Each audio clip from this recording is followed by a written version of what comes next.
the whole reason I started the We Freak Out podcast was I wanted to talk to people who had something special about their brain, their mind, the way they saw the world.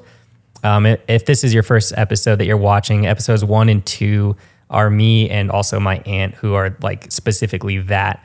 But you are my first guest who's had a serious brain injury and made it out perfectly fine on the other side to tell the tale. And that's an incredible story too. Would you like to take us down that road?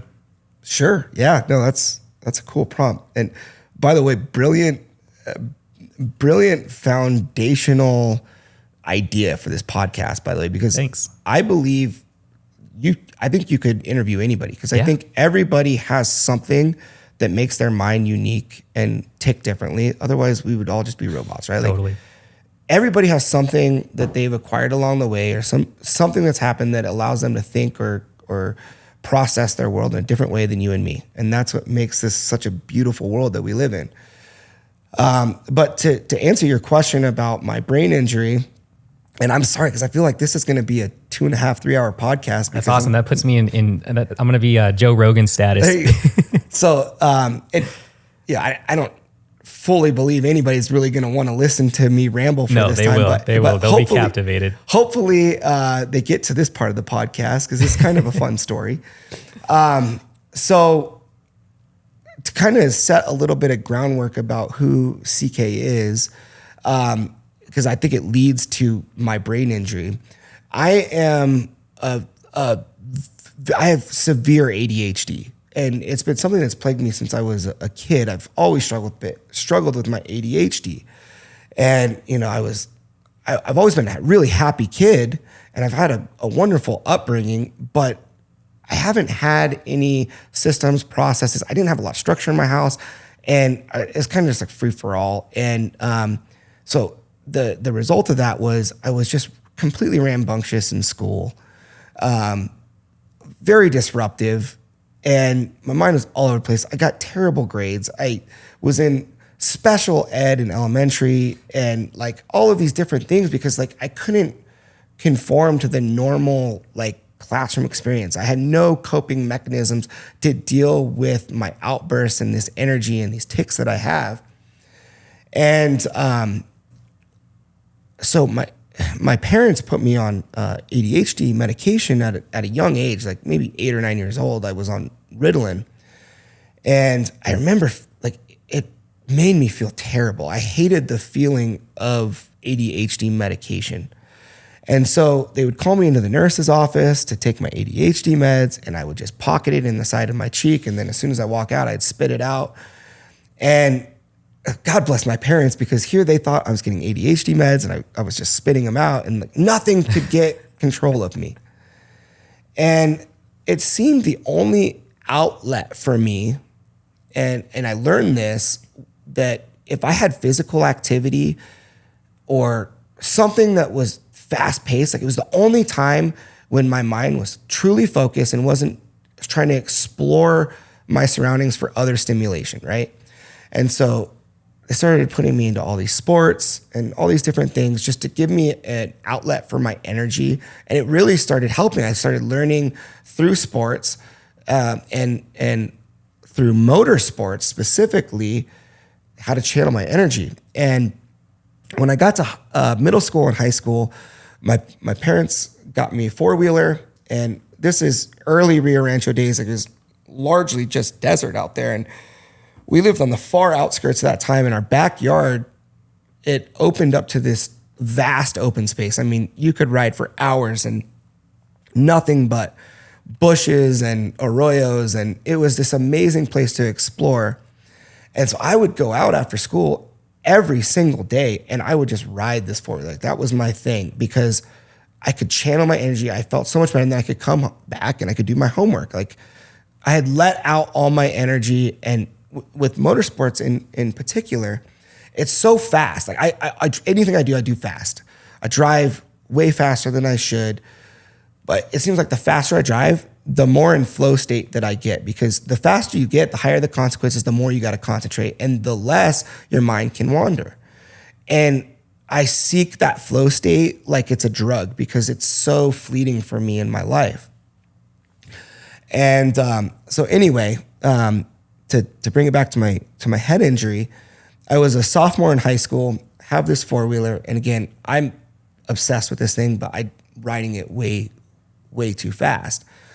And so at this time, Rio Rancho is exploding, and they were, again, I've been riding my four-wheeler every single day after school, so I can't tell you how many hundreds of times I've ridden this particular area, but there's some construction that's starting to happen.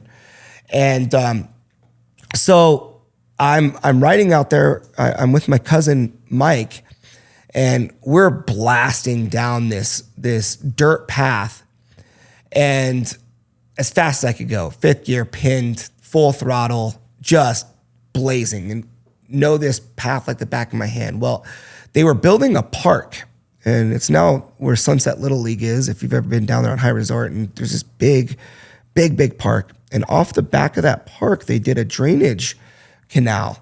It's this concrete culvert that cuts across and drains the park into the arroyo. They had just cut that, had no idea it was there. And I hit this thing as fast as that thing could hit it with my front wheels. I remember everything up until about the 15 seconds before the accident. And as the story goes and was told by my cousin who witnessed it, I hit that concrete culvert, and I was wearing jeans at the time, and thank God I was wearing a helmet because it saved my life. But the four-wheeler first did a front flip and kind of slammed me. But because I was wearing jeans, my jeans ripped and they tore onto the foot peg of the four-wheeler. So the second, third, fourth, and the following tumbles of that four-wheeler, I was stuck to it. So it gets into this kind of death roll, and it's just smashing me under it until finally my jeans ripped, and then it threw me another 80, 100 feet, and it had shattered the helmet off of my head, and I finally landed lifeless against this dumpster.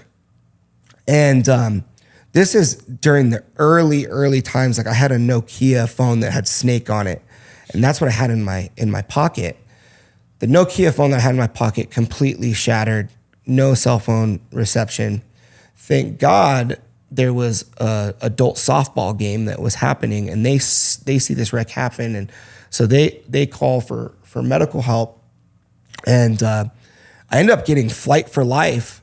Wow. So I fly in a helicopter because I was at medical professionals know what this means, but I was a Glasgow 8, which is a severe head trauma. So they give you a score based on how you react to certain things, physically, vocally, basically how messed up is your brain from this. And 8 is severe.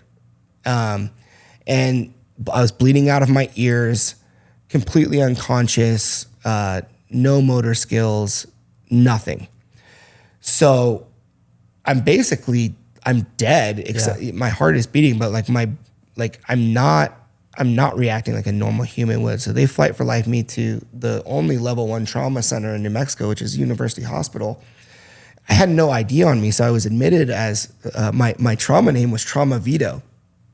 And so anyway, it was this massive head trauma, and so I had a subdermal hematoma is what they call it, which is basically like I had bleeding in my brain that amounted to a blood clot. Pressure is building inside of my skull. Now they need to release it.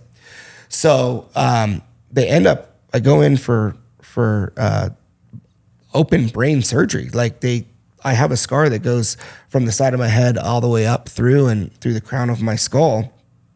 And anyway, they open up your skull so that they can let the pressure out. And during this time, I'm in a comatose state, and my family doesn't know if I'm going to live. And so anyway, coming out of that head trauma and basically being dead, it was a decently long recovery process, but certainly that head trauma completely shaped the way, it gave me new lenses to view the world through, because you realize how quick your life can go. Like in an instant, in a second that you never thought, you're gone. And now I've been given a second like lease on life. So man, like you got to start living life with a little bit more purpose at that point. Or you feel like you should. Like God kept me around for a reason. What is that purpose? What am I going to do with the second chance? And how am I not going to take the next however many days I have left on this earth for granted? And it also like it biologically reprogrammed my brain, because a part of my brain is damaged and never be the same. And so like new coping mechanisms, I have terrible, especially short-term memory. And so like you start living way more in the moment and documenting things way more. So I got really obsessed with cameras, and at any rate, like it definitely was like one of those it's one of those moments that like fundamentally does change you. From the time your head smashes up against that dumpster to when you wake up, how much time passes?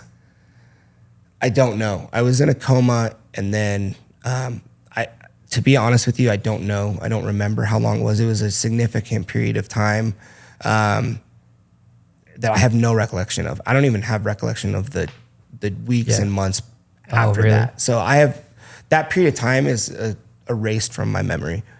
Wow. So I take it you didn't experience any sort of like out of body type of experience with that? None that I can remember, but I remember during the recovery of this, feeling so grateful that I was alive in a way that I would have never had if I hadn't had that experience. So I remember feeling like I'm here for a reason now. Like that was crazy. I never expected I was going to die, but like I can die. And now that I have this realization that I can die tomorrow, like I want to go full send on life. And so I don't know that I ever saw like a light or the pearly gates or any of that. Like I don't have any of that type of memory, but I do know that I was close and it could have happened and maybe should have happened. But by the grace of God, I'm here. And so now, like, what are we going to do with it? Do you remember waking up? No. So I don't remember any hospital. I don't remember until I get home. I remember having a hospital bed. I remember there was a period of time where I had to sleep at an angle to keep the pressure off my brain, even after being released from the hospital. And so they moved like a hospice bed, like a hospital bed that you would see in normal inpatient setting. And they moved it into my living room. And I remember sleeping in that. And I have like kind of spotty memories of that period of time. But your brain is crazy. Like it just can erase whole periods of your time, and you'll never get them back. Like they're just gone. You existed on this earth and you don't know that you were ever there. That is wild. Yeah, that's not for the same reason at all, but that's an experience seconded by my aunt. She describes periods like that were like 12 to 24 hours. She'll be blow drying her hair. She'll be, her head upside down. She's blow drying it, and she comes back up and it's nighttime. Unreal. And she's in bed and like has no idea where the day went. Wow. So there was some parts of that recovery you've described to me before that sound pretty horrific. Like I think every 6 weeks or so you had to get some sort of procedure done to relieve pressure, to bleed or something like that. So you're thinking of my mouth surgery, I think. Is that is related, right? Where my nose would breathe. They're related, but completely different surgical experiences. Yeah. So much later in my life, when I was an adult. So as a result of that crash, of course, like when you have a massive head trauma like that, it's just like save the life. Don't worry about all the other things that were broken or messed up during the thing. Like at this point, let's just keep the guy alive.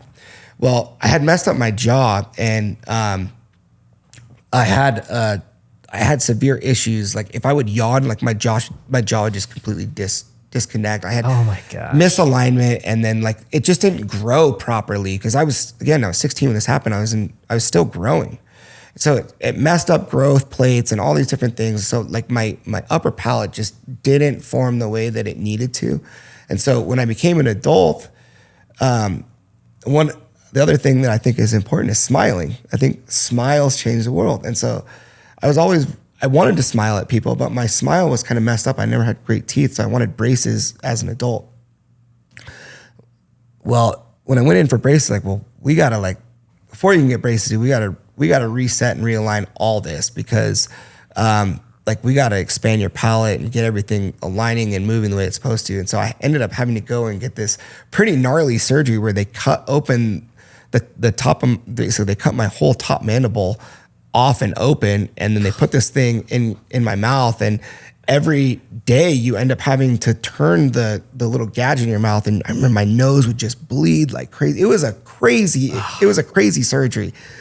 And so anyway, that's what you're referring to, those stories that I talked about that. Dude, yeah, that's just horrific.